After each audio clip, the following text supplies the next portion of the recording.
Assalamualaikum, apa khabar Malaysia hari ini? Siaran bagi hari Selasa menemani anda pagi 9 Ogos 2022, bulan yang cukup istimewa. Keluarga Malaysia Tengku Bersama kami bawakan kepada anda perkhabaran Malaysia. Banyak perkongsian-perkongsian menarik untuk hari ini, pastinya bersama dengan saya, wanita yang secantik ini. Saya Rina Pelawi, selamat pagi. Apa khabar anda semua? Dan diharapkan anda semua berada dalam keadaan yang baik. Maklumlah sekarang ni penularan COVID, bukan sahaja COVID-19, kita ada influenza dan juga denggi. So apa kata, kita semua ambil langkah berjaga-jaga untuk jaga kesihatan kita semua. Dan masa sama juga saya nak membawa perhatian kita sedikit tentang apa yang berlaku di luar negara, khususnya bagi saudara seagama kita, khususnya agama Islam yang kini berada di Gaza. Kerana difahamkan konflik di Gaza masih lagi berlaku ketika ini, berbagai serangan telah pun berlaku di kawasan Gaza, dan kita doakan agar kesejahteraan mereka, keselamatan mereka dapat terpelihara daripada rejim Zionis. Dan masa sama juga kita nak menyaksikan apa yang berlaku sekitar Malaysia semalam 8 Ogos, genaplah 55 tahun penubuhan Persatuan Negara Asia Tenggara ataupun ASEAN, yang merupakan sebagai tunjang utama bagi negara kita bersama dengan rakan-rakan sekutu kita lah di kawasan Asia Tenggara ini. Kalau lihat difahamkan sendiri, peranan diambil oleh ASEAN terhadap perkembangan dari segi ekonomi dan juga global juga telah pun meningkat tahun demi tahun. Walau bagaimanapun, hasil daripada kerjasama ini mendapat banyak juga pandangan dan juga komentar daripada masyarakat, khususnya daripada mereka para penyelidik, yang mana melihat kepada ASEAN sebagai salah satu sambutan 55 tahun dalam keadaan kita, cabaran yang kita menghadapi dengan konflik di negara Myanmar dan juga ketegangan yang berlaku di antara Amerika Syarikat dan juga China. Betul. Dan kalau kita lihat mengenai persaingan Amerika Syarikat bersama-sama dengan China dalam rantau ini, mereka berkata, ASEAN berkata suara dan keprihatinan mendalam ahlinya terutama mengenai persaingan Amerika Syarikat dan ASEAN, Amerika Syarikat dan China. ASEAN tetap berdiri teguh dan berpendirian bahawa mereka tidak akan menyebelahi mana-mana pihak, sama ada Amerika Syarikat ataupun China, dan berharap kedua-dua kuasa besar ini mencari titik penyelesaian secara aman untuk menghentikan permusuhan antara mereka. Dan mengenai Laut China Selatan pula, ASEAN berpendapat bahawa keputusan yang bijaksana dan nampaknya hampir bersatu suara dalam melibatkan diri dengan China, terutamanya melalui kod tata laku dan kod ataupun code of conduct. So mereka telah kita percaya bahawa apa pun yang akan berlaku, kita bersatu di ASEAN ini untuk menjaga kepentingan negara-negara ASEAN seperti Laut China Selatan, dan juga tidak mahu menyebelahi mana-mana kuasa besar. Betul. Itu antara di Pulau Sicily yang berlaku ni telah pun berlaku lebih kurang dalam hampir 10 tahun sebenarnya. Dan masa sama juga kita melihat bagaimana perkembangan terbaik untuk mengurangkan ketegangan tersebut. ASEAN mengambil pendidikan seperti disebut tadi, tidak memilih mana pihak. Kalau kita lihat kembali bagaimana tindakan dilakukan oleh negara ASEAN baru-baru ini pada bulan Mei lepas, ASEAN telah pun melakukan sidang kemeja khas di ASEAN dan juga Amerika Syarikat, yang mana merupakan salah satu inisiatif awal oleh negara ASEAN untuk memastikan supaya hubungan antara negara-negara ASEAN dan juga Amerika Syarikat dan juga China sentiasa terpelihara dalam keadaan baik. Cumanya yang menariknya, Malaysia dilihat telah pun melakukan satu pelan tindakan kehadapan sedikit apabila kalau dalam ASEAN kita tidak boleh campur urusan dalaman pentadbiran politik bagi negara-negara ASEAN ataupun negara anggota, tetapi dalam isu di Myanmar, Malaysia antara yang menjadi lantang suaranya untuk memastikan supaya demokrasi itu dapat dikembalikan semula. Betul. Dan kita juga ada kisah tentang pertukaran umum 20 pegawai kanan PDRM yang akan berkuat kuasa pada 12 September ini, dan mendahului senarai adalah Timbalan Cawangan Khas I1 Bukit Aman Datuk Baharudin Ahmad yang akan bertukar ke Timbalan Pengarah Cawangan Khas 1 Bukit Aman. Dan Setiausaha Polis Diraja Malaysia PDRM Datuk Nursiah Saaduddin juga berkata Timbalan Ketua Polis Pahang Datuk Muhammad Yusri Hassan Basri pula akan memegang jawatan sebagai Ketua Polis Perak dengan memangku jawatan Komisioner Polis ataupun CP. Dan selain itu, Ketua Penolong Pengarah Pengurusan Penjawatan, Bahagian Pengurusan dan Penjawatan Jabatan Pengurusan Bukit Aman, Senior Assistant Commissioner Muhammad Alwi Zainal Abidin akan ditukar kepada Timbalan Pengarah Pengurusan Perkhidmatan dan Penjawatan, Bahagian Perkhidmatan dan Penjawatan Jabatan Pengurusan Bukit Aman dengan memangku jawatan Deputi Komisioner Polis. Itu antara senarai daripada 20 pegawai polis dan anggota polis yang akan bertukar jawatan bermula 12 September ini. Pertukaran jawatan ini merupakan perkara biasa sebenarnya berlaku dalam mana organisasi, dan diharapkan juga apa yang sedang berlaku dalam pengurusan PDRM ini akan meningkatkan lagi usaha keselamatan negara dan juga jawatankuasa ataupun pertubuhan Polis Diraja Malaysia ini supaya terus menabur bakti dan juga berkhidmat kepada masyarakat secara keseluruhannya. Baik, selepas ini kita terus berita langsung bersama dengan rakan kita daripada bilik berita. Namun sebelum itu kita nak saksikan dahulu ramalan cuaca bagi hari ini. Jom kita saksikan.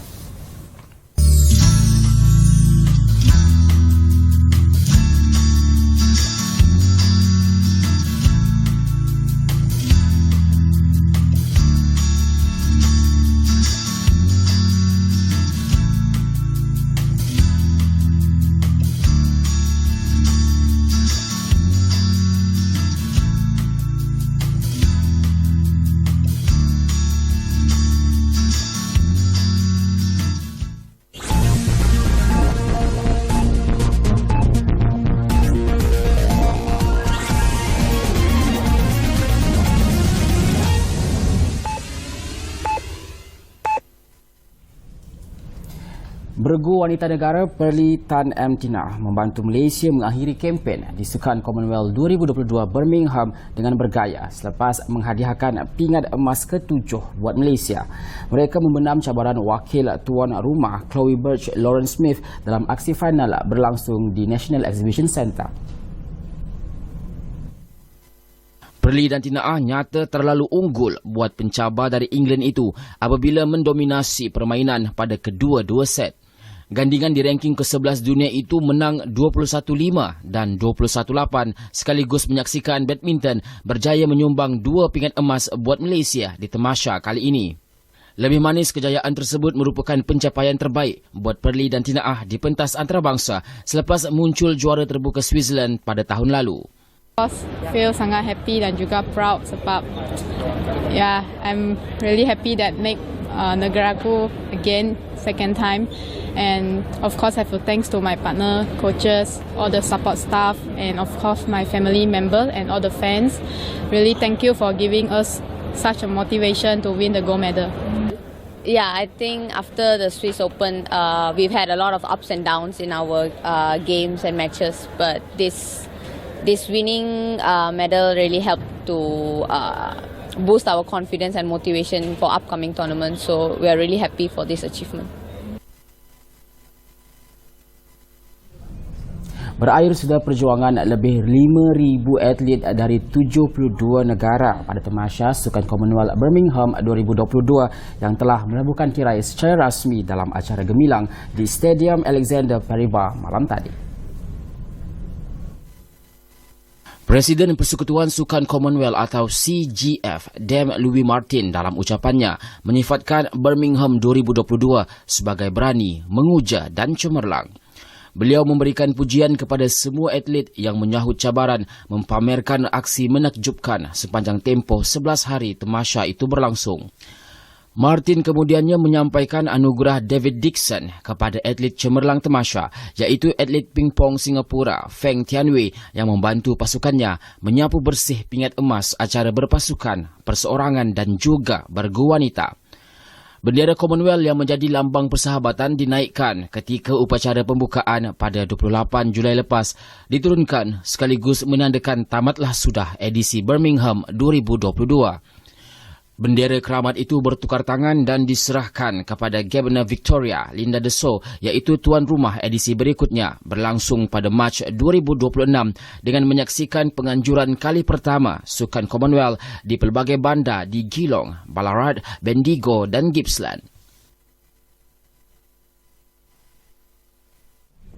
Jabatan dan agensi kerajaan, NGO, Persatuan Penduduk serta Majlis Pengurusan Komuniti Kampung atau MPKK memainkan peranan penting dalam menyemarakkan semangat patriotisme dan perpaduan dalam kalangan masyarakat sehingga ke akar umbi.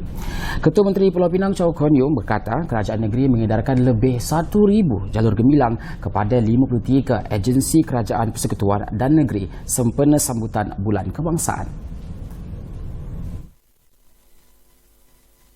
Harap bukan sahaja setiap agensi kerajaan, persekutuan dan negeri akan membawa sambutan ini ke peringkat jabatan masing-masing, tetapi pentingnya pertubuhan bukan kerajaan, persatuan-persatuan penduduk, masyarakat, komuniti, MBKK dan seterusnya akan membawa kempen ini ke akar umbi sepanjang bulan ini.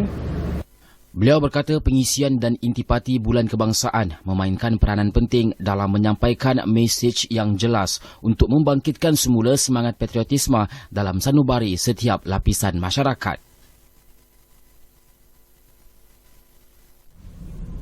Akaun Telegram milik Menteri Luar Datuk Seri Saifuddin Abdullah malam tadi telah digodam oleh pihak tidak bertanggungjawab. Ia berlaku beberapa jam selepas perkara sama berlaku terhadap akaun Telegram pribadi Perdana Menteri Datuk Seri Ismail Sabri Yaakob. Datuk Seri Saifuddin memaklumkan perkara itu menerusi ciapan di Twitter, berkata pihak yang menggodam akaunnya telah menyalahgunakan nama dan gambarnya melalui aplikasi itu. Petang semalam, Perdana Menteri memaklumkan bahawa akaun Telegram miliknya telah digodam oleh individu tidak bertanggungjawab dan meminta orang ramai mengabaikan mesej daripada akaun berkenaan.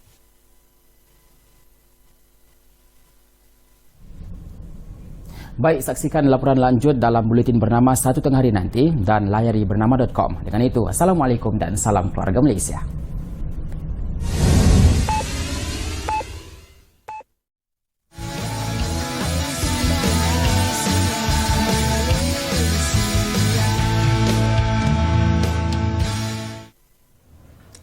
Kembali bersama Apa Khabar Malaysia bersama saya Halina dan juga Dini, dan kita tahu bahawa negara baru saja memasuki fasa endemik, dan kita tahu bahawa banyak program tidak boleh dilakukan sepanjang kita berhadapan dengan pandemik, dan antaranya adalah Anugerah Sri Angkasa yang selalunya kita adakan tetapi sudah tak lama kita dengar. Betul, kan, kata saya kali terakhir 2016 kalau tak silap saya dah maksudnya dah hampir 4 tahun lah. Betul. 4 tahun tidak berada di dalam industrinya ataupun ini salah satu anugerah yang saya kira berprestij. Betul. Dan dinanti-nantikan oleh mereka yang dalam industri tersebut. Tapi kita nak dengarlah individu ataupun orang yang penting ni yang akan bercakap dengan kita berkaitan dalam hari ini, iaitu saya perkenalkan Tuan Mas Malik Muhammad merupakan pengerusi jawatankuasa pencalonan bagi Anugerah Sri Angkasa 2022. Assalamualaikum, selamat datang. Waalaikumsalam.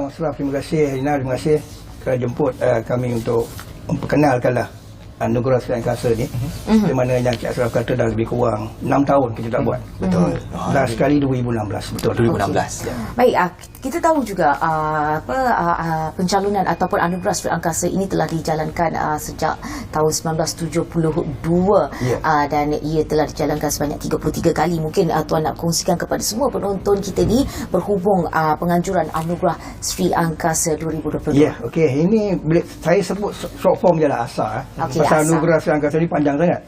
Jadi kalau kita sebut ASA ni memang sebenarnya memang kita dah laksanakan pada 1972 dan seperti mana yang dimaksudkan tadi, kita dah buat lebih kurang 33 kali, dan tahun ni insyaAllah kita akan adakan Anugerah Sri Angkasa 2022 atau lebih dikenali dengan ASA 2022. Jadi seperti mana yang kita sedia maklumlah, bila sebut ASA ni, dia lebih kepada inisiatif kerajaan bagi maksud kita nak mengiktiraf lah ya, untuk memertabatkan penggiat seni dan juga para karyawan industri kreatif tanah air.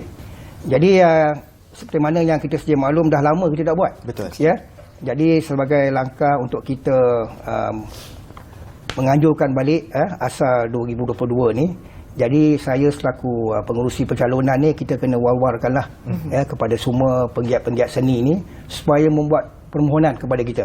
Kalau tak ada calon pun susah juga kita nak buat permintaan. Jadi sebabnya kita ingin menggunakan kesempatan inilah ya, untuk kita memberitahu kepada penggiat-penggiat seni dan juga penerbit kreatif konten ni supaya tampil ke depan dan buat permohonan supaya kita dapat memperbanyakkan lagi konten-konten berkualiti ni untuk kita adili, dan seterusnya kita anjurkanlah nanti kemuncak Pemasya ni nantilah. Bercakap tentang anugerah ataupun ASA ini pastinya yang ditunggu-tunggulah bagi peminat ataupun mereka yang berada di industri kreatif ini. Kita nak tahu juga bagaimana melalui anugerah ini memberi manfaat kepada industri kreatif secara khususnya. Pertama sekali kita lihat KCOM ni sebagai peneraju industri kreatif, ya, peneraju KCOM. Jadi kalau kita lihat dalam perspektif yang lebih luas, ya, kita jangkakan by 2025 lagi aspek keluaran dalam negara kasar, kita jangkakan sebanyak hampir 32 bilion ya dapat dijana daripada industri kreatif, dan di bawah rancangan Malaysia ke-12 kita merasakan bahawa industri kreatif ini juga menyumbang lebih kurang 36% daripada kadar GDP lah ya. Jadi kalau kita lihat lagi situ-situ saja hampir 32 bilion, tengok berapa impact kepada industri ini. Jadi sebabnya KCOM selaku peneraju kreatif ni kita cuba untuk mengadakan berbagai-bagai inisiatif. Salah satu inisiatif ni adalah ASA lah yang kita akan anjurkan pada tahun ini insyaAllah. Dan saya kira tak ada majlis yang meriah kalau tak ada tema. Kita tahu juga tema ASA untuk tahun ini. Betul juga. Ini thank you Alina. Saya pun terlupa nak mention pasal tema ni. Tema kali ini agak unik. Ya, selepas kita kata tadi lepas 72, 2022, hampir 50 tahun. Kalau tahulah kalau umur 50 tahun ni orang kata warga emas lah. Bila warga emas ni kita kena kait dengan Majestic ya. Majestic ni kalau kita tengok tema ASA 2022 ni, kemuncak kecemerlangan anugerah yang hebat untuk karya hebat daripada bakat yang hebat. Ini kali hebat tu. Dia memang catchy sikit kita punya slogan ni ya. Maknanya dia menggabungkan 3 elemen tadi. Pertama gold. Gold ni maknanya 50 tahun. Ya. Maknanya anugerah Sri Angkasa maknanya 72 sampai 22. Kemudian of course prestige lah. Dah 6 tahun. Orang tu tunggu-tunggu. Ya. Jadi bila 22 ni kita kata kita akan anjurkan, memang dah 6 tahun. Dah gigil lah orang kata nak participate. Dan of course yang terakhir tu Magis lah ya. Kita akan pastikan persembahan-persembahan yang magic supaya orang ingat ASA 22 ni. Pastinya ia dinanti-nantikan oleh mereka penggiat kreatif tanah air negara, dan mereka pasti nak menghantar ni percalonan. Bercakap soal nak menghantar percalonan ni, bila tarikh dibuka dan bagaimana, siapa yang boleh memasuki percalonan ini? Ini kalau kita lihat memang sebenarnya kita dah buka ya. Sebagai pengurusi percalonan kita dah maklumkan pada semua pihak yang terlibat. Kita dah buka kita punya percalonan mulai 1 Ogos. Hari Senin yang lepas hingga 31 Ogos, sebulan lah.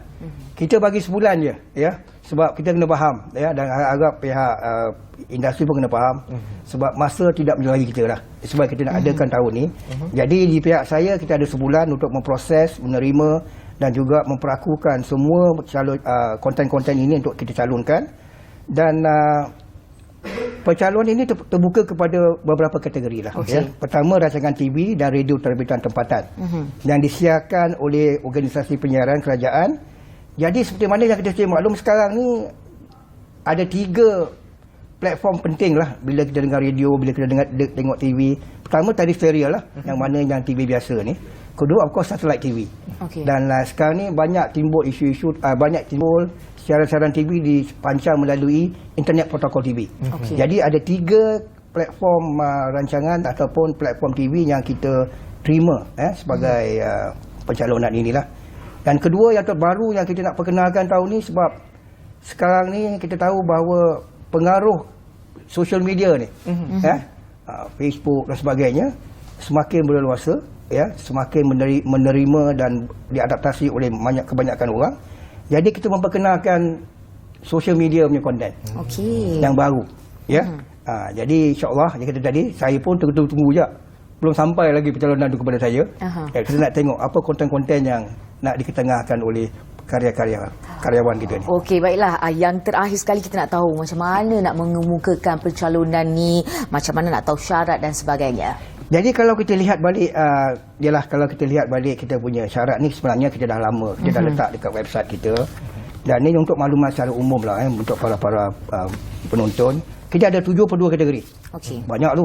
72 tu ya. Maknanya kalau kita tak boleh pergi ke tempat lain, banyak saya rasa kita dah cover dah banyak kategori ni. Jadi 43 kategori TV. And then of course 22 kategori radio. Satu anugerah khas juri dan juga satu tokoh anugerah Sri Angkasa lah.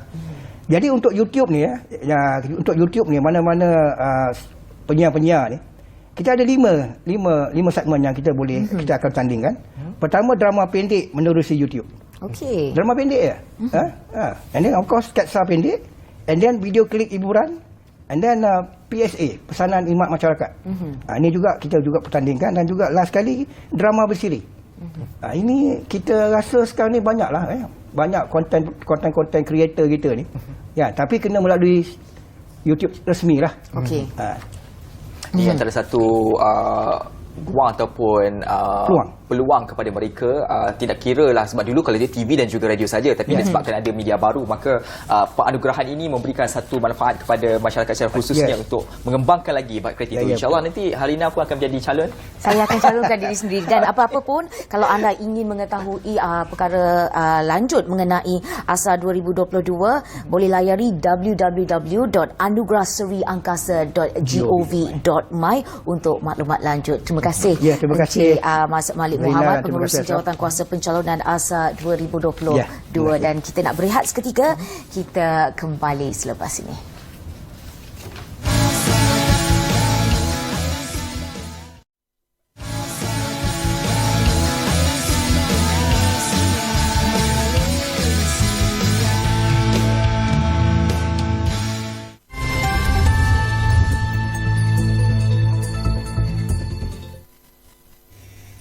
Sektor pelancongan Malaysia dan Pulau Pinang khususnya berada pada kedudukan yang baik untuk memanfaatkan prospek cerah sektor pelayaran pasaran Asia.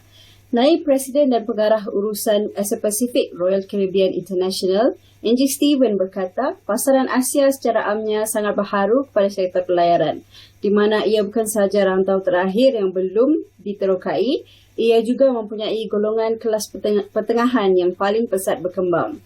Pada taklimat media sempena pameran sehari Spectrum of the Seas Royal Caribbean baru-baru ini, beliau berkata Pulau Pinang merupakan antara destinasi yang digemari kerana kedudukan Swettenham Pier Cruise Terminal yang berada di tengah-tengah bandar.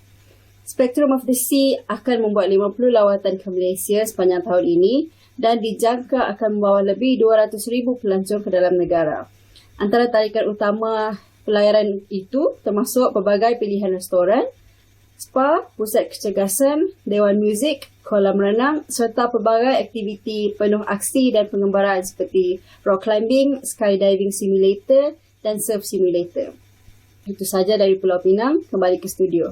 Terima kasih.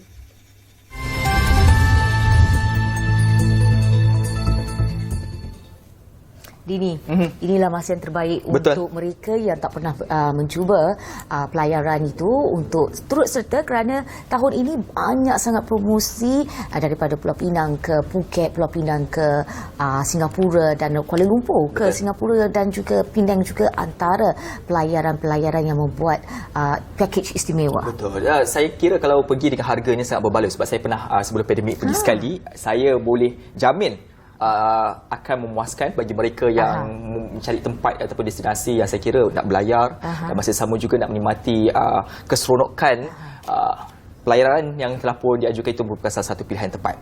Ya, okey. Dan sambil berlayar, anda juga boleh ikuti pelbagai aktiviti dalam sana. Ada makan, ada rock climbing dan bersukan untuk tingkatkan kesihatan anda. Dan itu juga yang akan kita kongsikan hari ini bersama dengan Profesor Badia Dr. Muhammad Nazar Azmi Muhammad, Ketua Jabatan Perubatan Sukan Pusat Perubatan Universiti Malaya. Terima kasih Prof kerana sudi bersama dengan kami. Terima kasih juga. Okey, Prof, kalau kita selalu dengar orang selalu cakap bahawa kehidupan ataupun lifestyle yang seimbang itu adalah mengikut makanan dan juga kesihatan, dan majoritinya adalah daripada makanan.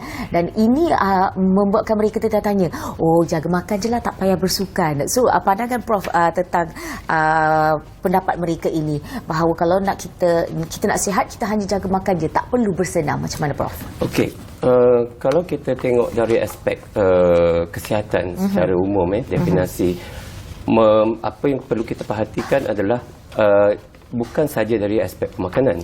Untuk mendapatkan juga kecergasan secara fizikal, minda dan juga hubungan sosial kita, tidur, rehat dan sebagainya, dan juga yang paling penting untuk mencegahkan tubuh kita daripada serangan penyakit. So jadi kalau kita ingin melihat dari aspek satu aspek saja itu tidak mencukupi. So dia perlu keseimbangan semua aspek, rehat, pemakanan, kecergasan. So kecergasan, kalau kita ingin dapatkan semua aspek tersebut, kita perlu mengamalkan gaya hidup yang sihat. So gaya hidup yang sihat tu salah satunya adalah juga perlu aktiviti fizikal. So kita perlu cergas. So bila kita cergas, ia akan membuatkan kita juga lebih bertenaga untuk melakukan apa bentuk juga aktiviti-aktiviti seharian kita. So, menurut pendapat saya, ia tidak mencukupi dan perlu diseimbangi dengan salah satu daripada gaya hidup sihat yang lain adalah meningkatkan aktiviti fizikal. Meningkatkan aktiviti fizikal salah satunya dalam konteks senaman lah ayat mudah untuk kita memahami. Betul. Dalam konteks ini juga bercakap soal senaman itu, masyarakat beranggapan, ada yang beranggapan bahawasanya senaman ini hanya pada waktu-waktu tertentu yang terbaik dilakukan. Adakah kalau kita mengambil penilaian tersebut itu adalah tindakan yang tepat, ataupun sebenarnya berlakukan senaman ini dia tidak kira masa, waktu, boleh saja dilakukan? Sebenarnya melakukan aktiviti senaman itu kalau kita ingin lakukan secara teratur, dia mengikut kemampuan kita. Kalau ikut masa, dah tentu ada yang mengesyorkan bagus di sebelah pagi atau lewat petang. Tapi kita kena tahu setiap orang dia punya masa itu tidak sama dan masing-masing mempunyai kesibukan. Ideally sebelah pagi itu sebab dengan udara yang udara segar, dan juga kita pun bangun tidur terus melakukan aktiviti, dan itu akan meningkatkan istilahnya kepatuhan ataupun compliance terhadap melakukan aktiviti senaman. Itu kepatuhannya sangat tinggi. Dan sebelah petang selepas kita bekerja dan sebagainya, itu membuatkan kita dapat menenangkan fikiran, kesibukan sepanjang hari dan juga mengurangkan rasa stres. Tapi dengan keadaan sekarang adalah sukar untuk kita mencari masa yang sesuai. So masa itu akan ikut aktiviti masing-masing lah.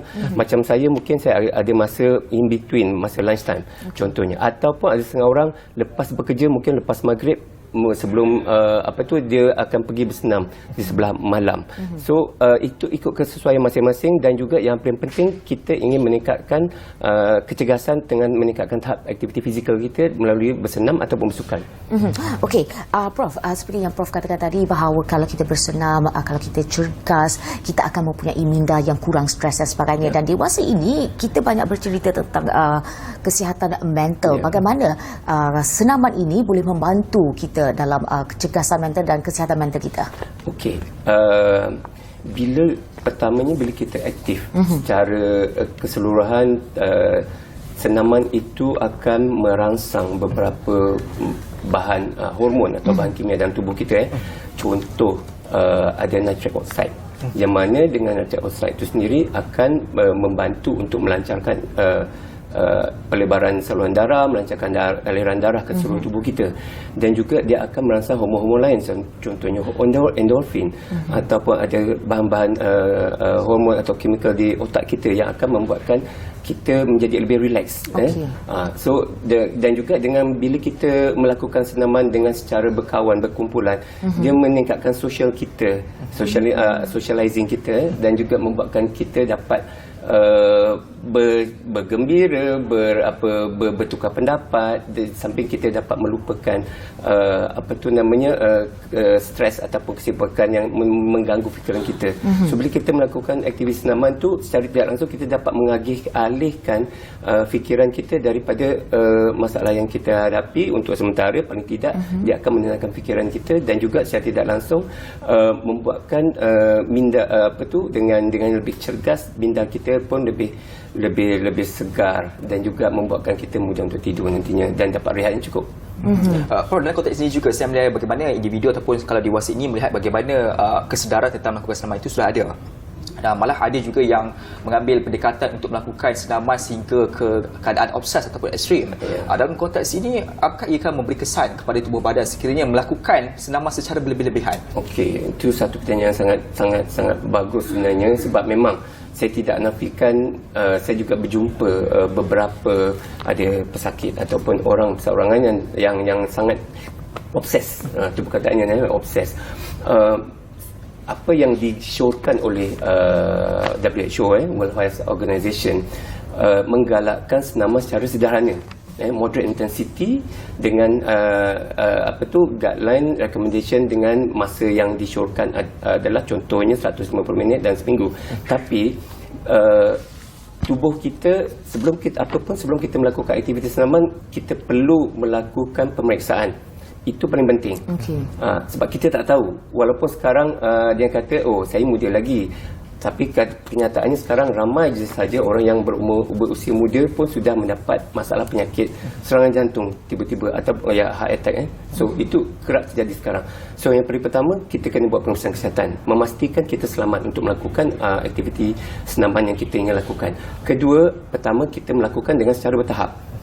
Sikit sampai ke satu. Memang nanti kita jangan samakan kita dengan atlet. Kita adalah orang biasa kebanyakan yang melakukan untuk kesihatan.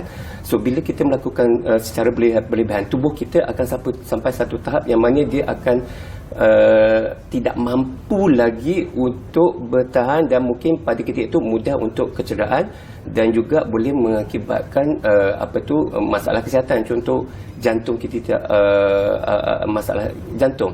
Berbagai yang boleh timbul daripada masalah jantung. So jadi bila tubuh kita ada limit. So kita kena dengar kemampuan apa yang tubuh kita beritahu, signal.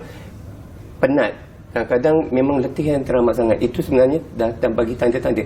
Dan juga kecederaan. Itu juga bukan tanda-tanda yang menunjukkan yang kita tidak boleh melakukan secara berlebihan. So kita perlu rehat, tubuh kita perlu rehat.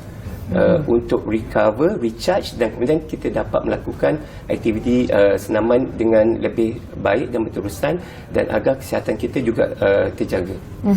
Prof, langkah yang paling utama perlu dilakukan untuk mereka semua, untuk kita semua untuk bergiat aktif adalah langkah pertama nak pergi gym, nak pergi jogging. Macam mana Prof tu? Kadang-kadang istiqomah tu tak berapa tinggi. Betul. Bukan terasa saya sebenarnya cakap diri saya. Saya sendiri pun sebenarnya kalau ada, kita ada off day, ada good day, ada bad day. So apa yang perlu kita lakukan, memang selalu pergi tak pergi. So apa yang selalu saya buat, kita buat something yang kita rasa kita selesa, walaupun pakai itu mood kita macam down, just bergerak. Recommendation daripada WHO, guideline yang dikeluarkan November 2020 pun menggalakkan meningkatkan pergerakan, kurangkan duduk. Duduk maknanya sitting time. So jangan kadang-kadang kan ada yang duduk lama sampai lebih sejam, 2 jam tengok TV dan sebagainya, kerja. Adakah baring di atas katil pun termasuk juga? Termasuk. Kita tak maknanya kena ingat yang tu. Kita sedentary time lah, tapi mostly semua sitting, termasuk juga baring-baring yang tak buat apa-apa lah, tak bergerak. So tingkatkan pergerakan, just bergerak je.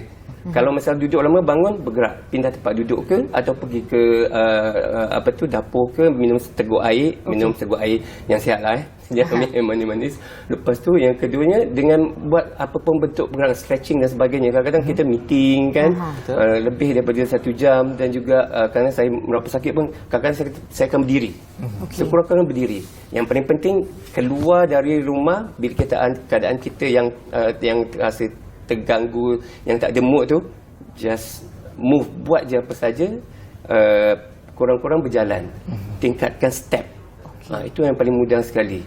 Dan juga kalau boleh, cuba cari kawan yang sama-sama dapat memberikan motivasi. Itu akan dapat memberikan motivasi. Kena ada kawan lepas ni. Ya, betul. Kena ada kawan. Sebab bila kita ada kumpulan atau kawan, walaupun 2 orang, paling tidak dia akan saling mengingatkan, jom kita pergi jalan ke, atau buat brisk walking ke, ataupun kita main badminton ke, atau santai-santai saja ke, jalan leisure pun tak apa.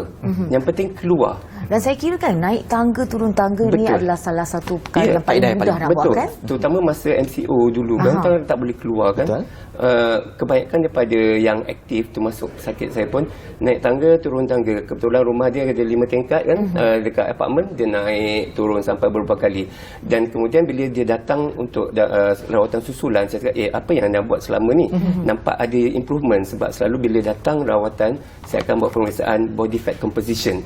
So saya nampak berat otot dia bertambah, dan berat lemak dia berkurang. So apa yang dia buat? So dari situ dia dapat tahu dia masih terus kekal cergas, bersenam walaupun dalam keadaan yang terbatas. Prof, dalam konteks kita seperti disebut tadi, kalau boleh adalah teman itu untuk dapat motivasi, tetapi dalam masa sama juga saya melihat bagaimana situasi semasa bila mana kewujudan pelatih peribadi ataupun personal trainer yang semakin ramai. Dalam masa sama juga kita nak memastikan supaya mereka ini betul-betul layak untuk membantu memotivasikan orang yang sedang pun diuruskan ini. Bagaimana kita mahu memastikan supaya pemilihan pembantu peribadi, pelatih peribadi ini adalah pemilihan tepat, dan kita tak nak ambil orang yang disebabkan sebelum ini badannya berisi dan kemudian kurus, maka terus kita ambil beliau ini sebagai pelatih kita. Actually itu satu yang sangat challenging untuk kita pilih dia ni okey ke jadi kita punya PT. Yang paling penting kita cari tahu. Pertama, mungkin ada rakan-rakan kita yang sudah kenal atau dah familiar, ataupun dia sendiri ada PT dia. Kemudian cari, kadang-kadang tak perlu ke kita cari tempat-tempat yang dah established. Kadang-kadang ada je di mana-mana tu. Yang paling penting tanya kawan yang ada. Kalau kita dapat maklumat orang tu, cuba ambil tahu research pasal dia. Saya sekarang dengan IG, dengan TikTok sekarang kan masing-masing boleh dapat maklumat kan. Dan kita tahu dia pun masing-masing ada dia punya pengikut dan sebagainya. Tak bermakna yang famous tu itu bagus, tapi kita buat kita punya homework. Dalam masa yang sama kita bagi trial. Kita kena trial sebab kita tak tahu. Kita kenal, kita kena berkenalan. Dia pun kena berkenalan kita. So jadi dia tahu kita. Yang penting dia kena tahu kita. Betul. Baiklah, terima kasih Prof. Madya Dr. Muhammad Nazar Azmi Muhammad, Ketua Jabatan Perubatan Sukan Pusat Universiti Malaya. Yang penting apa yang kita perlu lakukan adalah langkah pertama. Langkah pertama itu paling penting. Langkah pertama, lepas tu cari kawan. Okay, cari kawan. Langkah pertama kita dah ada langkah pertama tadi dengan nasihat. Kawan bolehlah kita lepas ni sebab masing-masing perlukan motivasi. Baik, kita nak berehat seketika, kembali selepas ini. Lepas ini ada lagi satu topik yang lebih penting untuk keuangan kita. Semuanya selepas ini.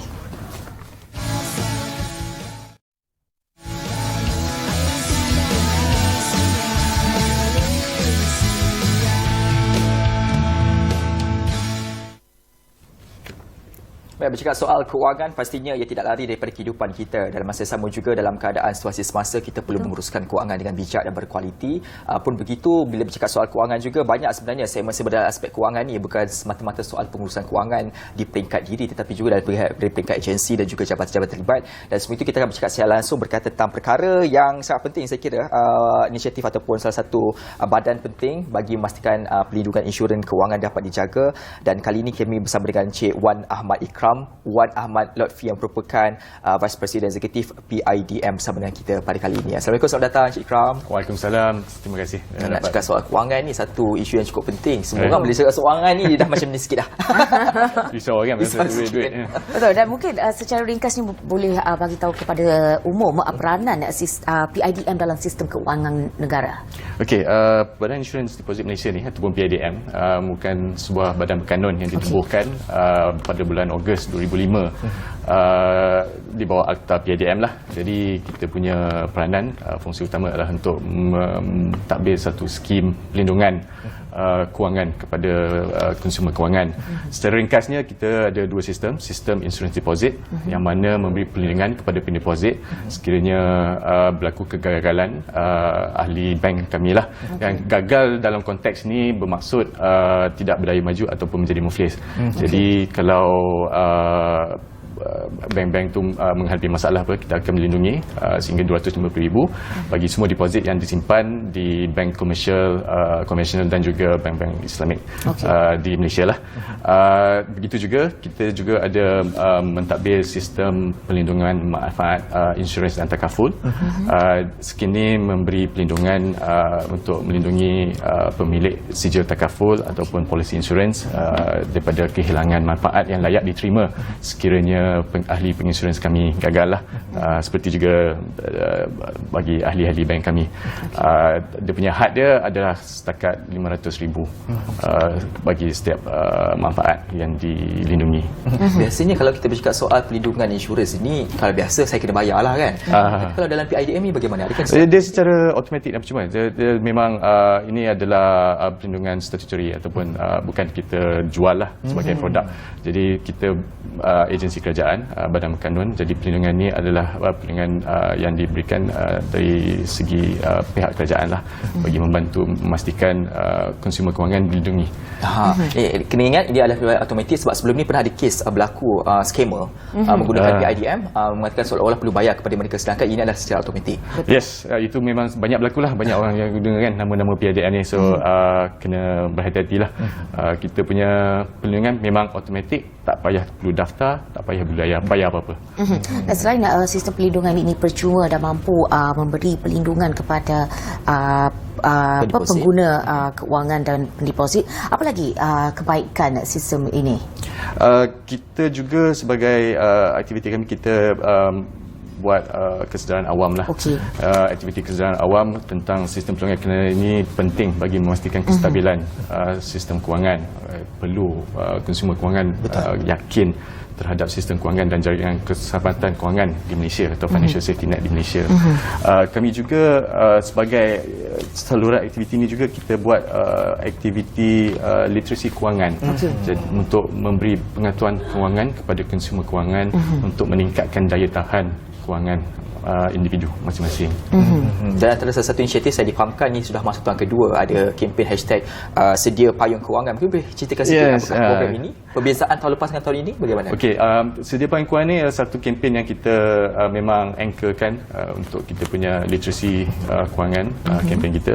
Jadi ini adalah kempen berterusan daripada kejayaan tahun lepas lah. Tahun lepas kita kita start kempen ni untuk pertama kalinya. Time tu kita masih dalam PKP, so kita buat fully online ataupun atas talian.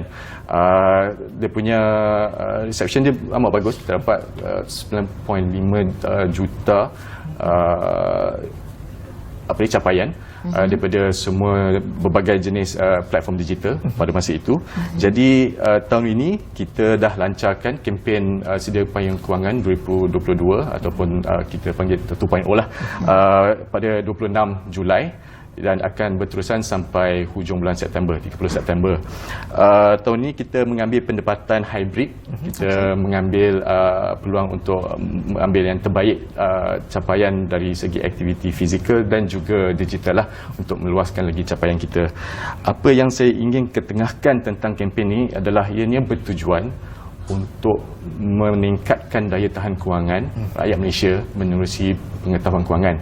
Jadi sebagai kempen, aktiviti kempen kita menyediakan konten dan sumber literasi kewangan melalui laman microsite yang kita ada, dan juga kita mengadakan webinar dengan menggunakan influencer ataupun KOLs supaya dapat lebih mendapat penglibatan daripada orang-orang awam.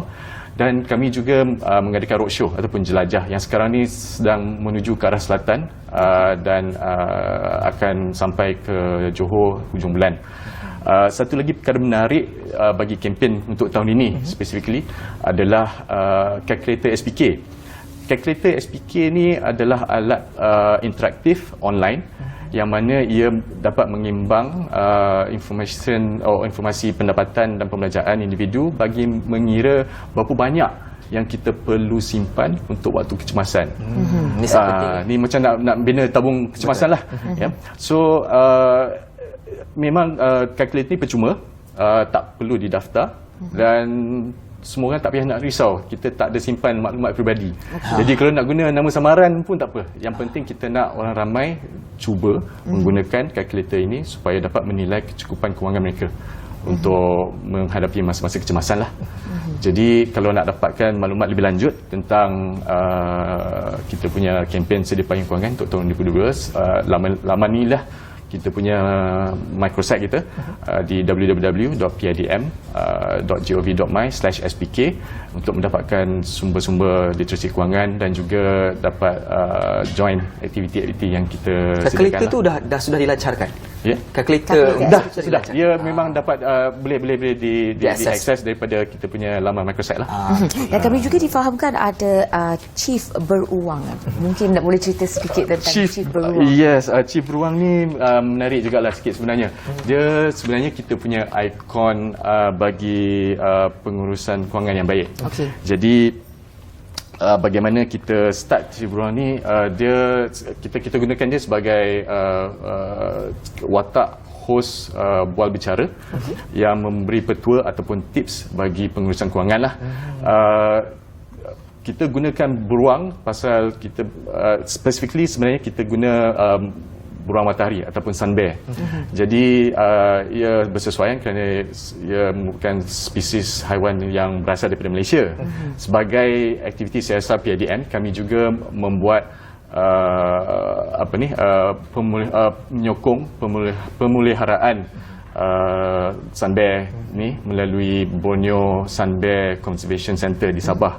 Jadi kita dah ambil haiwan angkat lah 5 ekor sun bear sebagai kita punya CSR aktiviti. 5 ekor. Ada nama tak? Ada a few lah. Yang kita paling ingat sekali jelita, dia yang paling manja sekali. Biasanya paling manja pasti akan diingati. Ini merupakan inisiatif yang cukup menarik. Bercakap tentang inisiatif ini, kempen ini, seperti beruang dengan cukup comel seperti itu kan. Target market ataupun sasarannya kepada siapa? Dia punya sasaran dia sebenarnya kita target kepada golongan milenial. Tetapi aktiviti yang kita jalankan ni kita harapkan dapat mencapai ke seluruh masyarakat lah. Pasal kalau kita tengok waktu zaman awal kita menghadapi pandemik, mereka-mereka yang mempunyai gaji yang lumayan pun seperti dalam industri penerbangan juga terjejas. Betul. Jadi ia memberi tumpuan kepentingan kepada perlunya kesediaan kewangan. Jadi daripada kempen ini kita harapkan dapat memberi lagi sokongan lah kepada seluruh rakyat. Yang pentingnya kita nak cuba menerapkan perbualan tentang kewangan ni dalam kehidupan seharian kita menjadi perkara biasa. Yang pentingnya kita perlu kembali kepada konsep asas seperti menyediakan simpanan kecemasan paling kurang 6 bulan untuk cover kita punya expenditure dan juga mempunyai insurans basic lah macam kesihatan dan juga kita punya insurans hayat. Baru kita start fikir pasal benda-benda yang lebih kompleks seperti pelaburan, unit trust ataupun insurans produk yang lebih kompleks lah seperti investment link. Baik, kita nak tahu juga apa perkara utama yang harus diingat oleh pendengar kita selain daripada tabung keuangan itu perlu ada 6 bulan, sekurang-kurangnya 6 bulan. Apa lagi yang perlu mereka ingat daripada apa perbincangan kita ini? Pengurusan kewangan ni ada banyak topik dia. Jadi yang ada 3 perkara yang saya nak ingin sampaikan lah. Yang pertama, rakyat Malaysia tidak perlu menunggu sehingga berlaku peristiwa-peristiwa besar seperti pandemik sebelum kita sedar dan ingat yang kita perlu memperbaiki kita punya pengurusan kewangan. Ya. Jadi sedia payung kewangan ni adalah satu platform yang boleh membantu memberi kesediaan lah dari segi pengurusan kewangan. Yang keduanya, PIDN ni adalah juga ahli rangkaian pendidikan kewangan ataupun Financial Education Network, dan kami memang bekerja rapat lah dengan ahli-ahli lain dalam rangkaian ini supaya rangkaian kami selaras dengan rangka tindakan sektor kewangan atau Financial Sector Blueprint 2022 serta strategi literasi kewangan 2019. Literasi kewangan merupakan komponen yang penting bagi memastikan kelengkapan keupayaan kewangan dan juga untuk meningkatkan kesejahteraan kewangan ataupun financial well-being of Malaysian public lah, rakyat Malaysia. Dan yang ketiganya, membina pengetahuan kewangan ni is a journey. Ia bukan satu perjalanan. Ya. Jadi kita berharap dari kita punya kempen ini dapat mendorong perbualan yang berterusan. Pasal bila kita berkongsi cerita, pengalaman, itu yang paling efektif lah. Kami memang percaya testimoni rakan-rakan sekeliling tu lebih sahih ataupun lebih genuine dan hopefully dapat meluaskan lagi pengetahuan dan pencapaian dari segi literasi kewangan ini. Banyak strategi telah pun dilakukan, khususnya sebagai contoh hashtag sedia payung kewangan ni dalam minit-minit terakhir ni. Harapan di peringkat PIDN sendiri supaya masyarakat secara umumnya mengambil cakna berkaitan isu literasi kewangan dan sama-sama melakukan pelan tindakan seperti disebutkan tadi 6 bulan itu dilakukan segera, perlu dilakukan dengan segera. Jadi mungkin dari segi mesej-mesej yang terakhir lah daripada kami serta lah kempen kewangan ini bagi mereka yang di wilayah selatan. Watch out for kita punya Kombivan sekarang ni tengah berada di Melaka dan USERD juga akan berada di Melaka, kemudian dia akan beransur ke Johor. Jadi dijemput orang ramai untuk melawati Kombivan kita dan mengambil bahagian dalam aktiviti-aktiviti dan mungkin dapat memenangi hadiah-hadiah jugalah pada pertandingan foto dan sebagainya. Kempen ni adalah untuk semua. Jadi kita harap agar rakyat Malaysia dapat mengambil peluang dan menggunakanlah sumber-sumber literasi kewangan yang kami sampaikan melalui laman kita microsite www.pidm.gov.spk.my/spk serta juga di laman Facebook kami. Dalam minggu ni, minggu lepas cuaca kita ni macam tak diduga lah. Betul. Very unpredictable kan. Jadi sebagaimana kita perlu sediakan payung sebelum hujan, sediakanlah juga payung kewangan anda. Itu dia sedikit sebanyak antara pesanan yang disampaikan oleh Naib Presiden Eksekutif PIDM Encik Wan Ahmad Ikram Wan Ahmad Lotfi. Terima kasih kerana bersudi bersama kami bagi memberi maklumat kepada semua penonton yang mendengar kita pada rancangan kali ini. Dan ingat, itu antara perkara-perkara penting yang kita perlu ingat, bahawa sediakan literasi keuangan, ilmu tentang keuangan, pengurusan keuangan dan juga kalau boleh 6 bulan duit emergency lah orang kata. Kena ada dilakukan proses ekonomi. Baik, kita sudah pun berada di penghujung rancangan kita ini untuk kita bercakap tentang banyak perkara hari ini, banyak perkara menarik. Semua kita telah pun kupaskan bersama daripada aspek senaman, anugerah asal dan juga daripada kontes keuangan dan semuanya yang kami bawakan kepada anda hari esok. InsyaAllah jam 9 pagi kembali semula dalam Khabar Malaysia. Terima kasih anda. Saya mengundi diri. Assalamualaikum. Saya Helena Palavi. Sehingga berjumpa lagi. Bye. Bye.